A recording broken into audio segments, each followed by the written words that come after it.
तो डीएनए में विश्लेषण की शुरुआत आज हम राहुल गांधी के मस्जिद दौरे से करेंगे। बीते 2 दिनों से बिहार देश की राजनीति में लगातार नंबर 1 पर ट्रेंड कर रहा है। कल बिहार की चर्चा इसलिए हो रही थी क्योंकि मुख्यमंत्री नीतीश कुमार ने मजहबी टोपी पहनने से इनकार कर दिया और आज बिहार की चर्चा 2 वजहों से है। पहली वजह रही राहुल गांधी और तेजस्वी यादव का आज यानी जुम्मे के दिन मस्जिद जाना और दूसरी वजह गयाजी में प्रधानमंत्री नरेंद्र मोदी की चुनावी यात्रा रही। तो पहले राहुल गांधी की इस तस्वीर को डिकोड करते हैं जिसे उनके विरोधी चुनावी जुम्मे से जोड़ रहे हैं। अब आप इस कमरे को देखिए। कमरे में 9 लोग मौजूद हैं। इनकी जानकारी हम आपको देंगे, लेकिन पहले माहौल को समझते हैं। 2 अलमारियों में किताबें हैं। जमीन पर बैठने के लिए शानदार कालीन है। एक तरफ राहुल गांधी और दूसरे नेता बैठे हैं। सामने एक मौलाना साहब बैठे हैं और दूसरी तरफ इस्लामिक टोपी पहने 3 लोग हैं।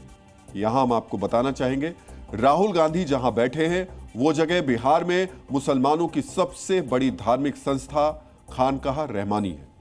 मित्रों, याद रखिएगा, हर जगह का महत्व होता है और राजनीति में तो खासतौर पर हर स्थान का विशेष महत्व होता है।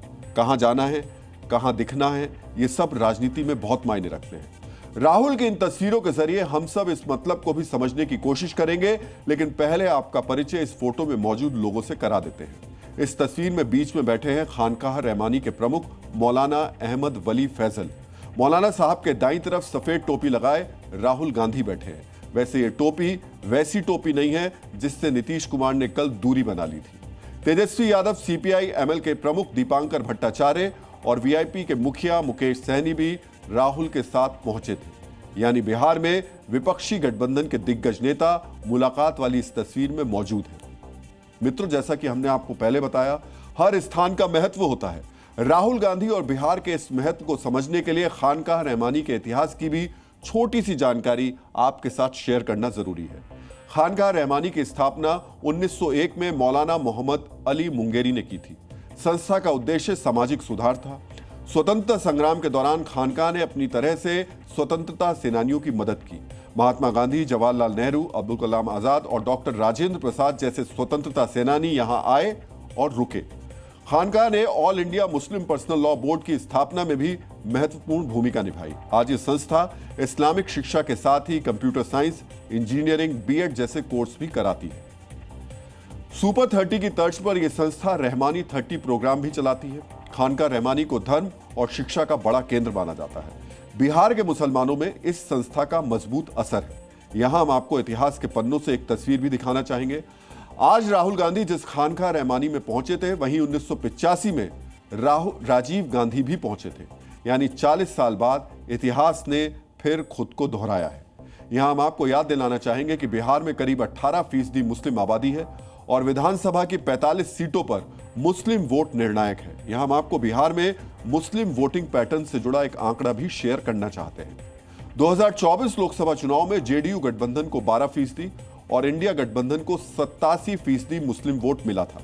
2020 विधानसभा चुनाव में जेडीयू गठबंधन को 5% और आरजेडी कांग्रेस गठबंधन को 76% मुस्लिम वोट मिला था। 2019 लोकसभा चुनाव में जेडीयू गठबंधन को 6% और आरजेडी कांग्रेस गठबंधन को 80% मुस्लिम वोट मिला था। यानी बिहार में मुस्लिम वोटर एक मुश्त आरजेडी कांग्रेस के साथ रहा है। कुछ वोट नीतीश कुमार वाली जेडीयू को मिलता रहा है। मित्रों, आप इन आंकड़ों को याद रखिएगा क्योंकि इन आंकड़ों का कनेक्शन भी मस्जिद और टोपी वाली तस्वीरों से जुड़ा हुआ है। मित्रों, राजनीति में सिर्फ स्थान का ही नहीं, टाइमिंग का भी बहुत महत्व होता है। खानकाह रहमानी मस्जिद से आज राहुल गांधी और विपक्षी नेताओं की जो तस्वीर आई है, उसकी टाइमिंग पर भी गौर कर लीजिए। इस तस्वीर से 20 घंटे पहले एक और तस्वीर आई थी। बिहार के मुख्यमंत्री नीतीश कुमार ने पटना में इस्लामिक टोपी पहनने से इनकार कर दिया था। 20 घंटे बाद पटना से 170 किलोमीटर दूर राहुल गांधी और दूसरे विपक्षी नेता खानकाह रहमानी में दिखाई देते हैं। अब सोचिए, कभी टीका और टोपी दोनों को जरूरी बताने वाले नीतीश कुमार ने टोपी पहनने से इनकार कर दिया और उसके ठीक 20 घंटे बाद राहुल गांधी खानकाह रहमानी मस्जिद पहुंच जाते हैं। तो क्या नीतीश का टोपी पहनने से इनकार करना और राहुल का खानकाह रहमानी पहुंचने का वोट से कनेक्शन है? क्या राहुल का मस्जिद दौरा पहले से ही तय था या फिर यह अचानक तय हुआ था? कांग्रेस के नेता कह रहे हैं कि खानकाह रहमानी में राहुल का दौरा पहले से तय था। देश के नेता प्रतिपक्ष का एक प्रोटोकॉल होता है, उस प्रोटोकॉल के तहत जो भी लोग संपर्क करते हैं उन्हें यात्रा के शेड्यूल में जोड़ा जाता है और उसी के अनुसार यात्राएं होती हैं। जो लोग नफरत का बाजार बनाते हैं, जो लोग किसी धर्म विशेष को टारगेट करते हैं, उनके लिए राहुल गांधी जी, श्री तेजस्वी यादव जी ने उनको आईना दिखाया है। कल तो आदरणीय मुख्यमंत्री जी पूरे तरह से टोपी पहनने से इनकार कर दिया और अल्पसंख्यक कल्याण मंत्री को ही टोपी पहना दिया। यानी राहुल गांधी का खानकाह रहमानी मस्जिद जाना संयोग नहीं था। ऐसा नहीं था कि वोटर अधिकार यात्रा मस्जिद के सामने से गुजर रही थी और राहुल वहां पहुंच गए। ये बाकायदा एक प्लान की गई यात्रा थी। मित्रों, हम आपको यह भी बताना चाहते हैं कि 2 दिन पहले राहुल गांधी गयाजी में थे। गयाजी में राहुल गांधी को वजीरगंज के पुनावा हनुमान मंदिर जाना था। लोग राहुल गांधी का इंतजार करते रहे, लेकिन वो हनुमान मंदिर नहीं पहुंचे। लेकिन आज राहुल गांधी मस्जिद जरूर चले गए।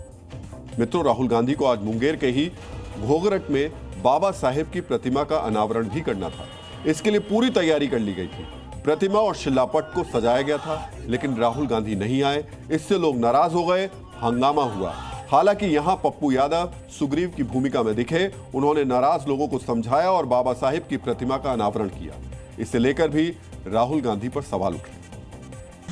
जिस कांग्रेस ने बाबा साहेब भीमराव अंबेडकर का अपमान किया था, उन्होंने बाबा साहेब की मूर्ति अनावरण के कार्यक्रम से परहेज कर फिर से यह साबित कर दिया कि उनका डीएनए बदला नहीं है। यह साबित करता है कि यह अब भी दलित महादलितों के धूर विरोधी ही है। वो कहते हैं कि दलित उनके साथ ही हैं, लेकिन जहां अंबेडकर जी की मूर्ति का अनावरण करना आता है वहां पे वो नहीं जाते। तो ये क्या दर्शाता है कि कहीं ना कहीं राहुल गांधी दलितों के विरोधी हैं। जी न्यूज़।